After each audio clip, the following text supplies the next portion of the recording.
Have you ever wanted to own gold? I love gold. Yeah, me too. But unfortunately, I don't think gold is that practical. But you can own shares on gold through the GLD ETF, and that tracks gold as an asset. Now, let me talk about why I think that gold and hard assets are appreciating in this market. First of all, we just are going through this war thing, right? And these Tomahawk missiles cost like $3 million or some crazy number. And every time they drop a bomb, every time something happens, we're spending money. Now, where's that money going to come from? Well, it's either going to come from taxing us or it's going to come from printing money. Now, I could tell you that taxing us is going down, right? There are loopholes in the tax codes.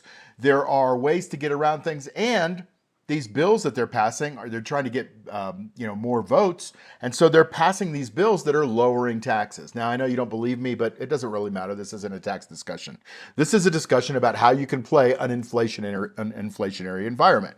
So let's talk a little bit about the Fed and the war. So the war I mentioned, right? Every time we drop a bomb, something's got to be paid for, right? We got to figure out how to replace that. And so how are we going to replace that? We're going to buy more bombs, or we're going to buy more fuel to fuel the jets to drop the bombs, and all these kinds of things.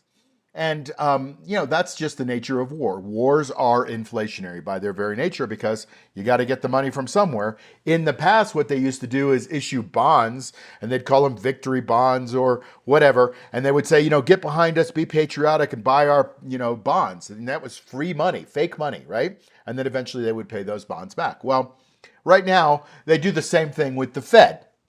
And so the Fed will issue bonds, and they will go out and also print money and tell the banks, hey, go out and lend this money. It's fake money, but people are like, oh, cool, I can buy a house now. And so they take this money that the Fed just gave them and they buy a house, therefore stimulating the economy. So the bank gets the money, the homeowner gets the money, buys the house goes up in value, right? You understand the inflationary concept. I don't need to beat the dead horse like I'm already doing. But the concept is hard assets go up when the Fed prints money. And there's no choice. The Fed or the Treasury or both are going to have to print money to pay for these bombs, this war, these military people that are out there. And it's costly to run a war. Well, you and I aren't paying more. In fact, most people's taxes are going down right now. I've just been reading a lot of reports about how the average person's taxes are going down. Now, the rich people's taxes are going up, and that's causing a whole different discussion. But so you got that concept, right? The prices of things go up, as you've seen, right? We printed record amounts of money in 2020 during COVID to keep people quiet, to prevent them from losing their jobs, to prevent businesses from closing. Gave everybody free money, and there's fraud all over the free money now. We're finding out tons of people got free money that they didn't even need, Hollywood people, and all that kind of stuff. So all that, what that did was it just creates free money, which means when there's free money, prices of things go up, right? I mean, if you've got an extra 10 bucks in your pocket and you're hungry, you'll pay more for food, right? So food prices went up. You saw it, right? You saw the prices of eggs. You saw the prices of cars. How much were cars in 2019 versus cars in 2026? A lot more. A lot more. Like, I've never seen a pickup truck go over $100,000, $125,000 for an F-150 in 2019. But they're commonplace now, right? My first house cost me $50,100 in, I think that was 1988, right? $50,100. A truck now costs twice as much as that. All right, how do we play this and make money on it? Well, here's what I'm looking to do. So I'm looking at GLD. So GLD is an ETF that trades gold. And so you could see it's been going up largely. You could see this, this trend has been kind of going up, right? Well, that's what we want. We want it to go up. Yeah, but Mark, if you buy something at the high, won't it go back down? Yeah, maybe. I can't predict whether it's going to go up. I could just read the charts and read the trends, and I could tell you, don't fight the Fed. When the Fed prints money to finance a war, you're going to see assets go up in value, in my opinion. And so I think gold and GLD has been doing that, right? That's why gold's at $5,000 an ounce. And so we've got this increase going on. Now, we did hit a top right here. I think it's like 508. And then it it corrected. Remember that big correction that we had like 6 weeks ago on the metals, and then it came right back down really hard. Never quite touched the 50-day moving average here, but now it's just kind of trending up along its 21-day moving average. I drew a trend line down. That is a downward trend line. And then there's another one right here if I draw it up. And so those two trend lines squeeze together. Now, generally when they squeeze together in a downtrending triangle, or an ascending triangle, I guess you call this, it's going to pop up. Now, it could pop down for sure. But I believe that we're setting up, because we're above all these moving averages, we're setting up for a retest of that 508 high. I think that's what we're going to see. So I'm playing it a bit to the long side. Okay. Now, if you know me, you know that I'm a covered call guy, because if the stock, or the ETF in this case, doesn't move at all, well, we could still make income. Okay. So now I'm not going to go into the numbers of this. This is all hypothetical. This is for education. But let's take a look at this hypothetical trade here. And you can see that right now this XYZ is trading at 473.14. And I believe that it's might be going higher. So I'm looking at these right here. Okay. Those right there, maybe those right there. These 475s, probably giving myself a little bit of upside room, because I think there's a little bit of a squeeze going on that descending triangle. Doesn't really matter what it's called. It just, you could see the pattern. It's kind of squeezing things together, and it's going to go one way or the other. All right, so I look at that right there. Now, we've got this new thing on the website, and I'll put the website link below right here, but it's called the Options Scout. And you can go into the Options Scout and you can put in all these hypothetical numbers, and you could put in numbers from what's going on right now. And let me show you what that looks like. Now, this tool just runs scenarios. It's not predicting returns, and it's not showing actual performance. It's just helping visualize the math behind covered calls. Do your own research. This is not financial advice. Here we go. So that looks like this. You go to that website and you put in GLD or whatever, XYZ, anything you want to put in. Then you push fetch price. Okay. And you say what strategy you want. Well, I teach 3 strategies: conservative strategy, which is the fortress strategy, and that protects you on the downside. The balance point strategy, which is kind of maximizing the juice on covered calls. And then the aggressive strategy, which is called the rocket strategy, which is what I'm talking about here. Because I believe in this market, even though we're in a red market for stocks, that is good for gold.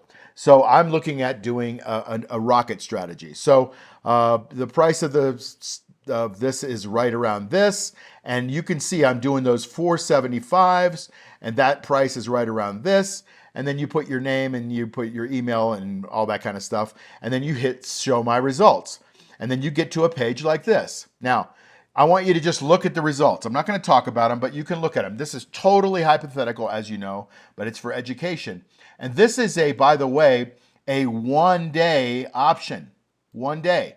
And that's the cool thing right now, is that you can do 1-day options on different things and collect juice. For 1 day. You can see the next one. Well, I don't know if you could see it, but the next one's 4 days out. So every couple of days, instead of waiting a month or even a week, you could do it, 2 or 3 times a week. And so when I talk to my clients, I look at that, and I'm starting to look at that for my portfolio a bit more too now. And so you can see on 1,000 shares of this hypothetical, you can see there's that number right there. And that's the ROI if it goes to that price, right? To that 475. So you can see this is, I'm going to let you read these because I'm not going to read them. You can read them for me. And you can see that on a 1-day trade, if you could do it over and over and again, there is a compelling number there. Now, what if you don't want to do a 1-day trade? What if I don't want to do a 1-day trade? What if Juicy Joe doesn't want to do a 1-day trade? Well, here's an 8-day option chart on this hypothetical stock as well. And so you could do these same ones, or somebody could do these same ones. Again, this has already happened, so it's in the past. And the juice is that number right there. Okay, so you go back to your page in your Scout. You put that in there. You put in the this strike price, and that's how much the juice is. And then you hit show my results, and you get this page here, and you can see the hypothetical results that you would get here.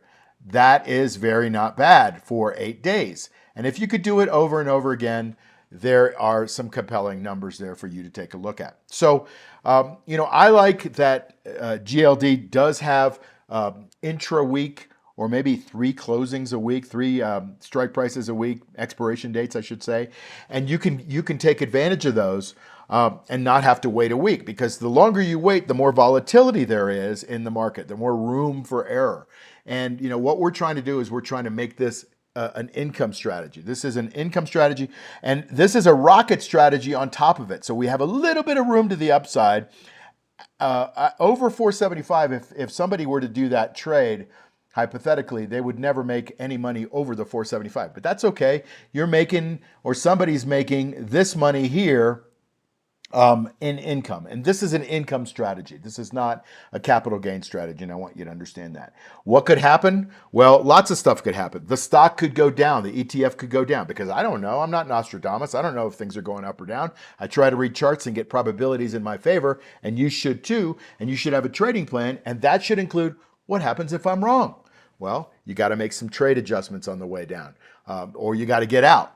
Right? What happens if it goes up? If it goes higher? Well, if it goes higher, you can let it go and get taken away, or assigned, they call it. Or you can go ahead and roll up. There's lots of things that you can do after you get into the initial trade. So I hope that was helpful. This is a market that I believe is being driven higher in hard assets. So you're going to see real estate, in my opinion, go higher. This has always happened in the past. Whenever they print money, prices of things go higher. So real estate, gold, silver, platinum, Bitcoin, all these other things that people invest in when times are tough, when things are inflationary. I think that's going to be the case here with GLD. By the way, we're going to go deep into strategies like this at my next event, which is coming up in just a few weeks out in Phoenix, Arizona. So love to see you out there. It's called the Wealth Accelerator Strategy Room. It's an intimate group of people that want to talk about their portfolios, their strategies.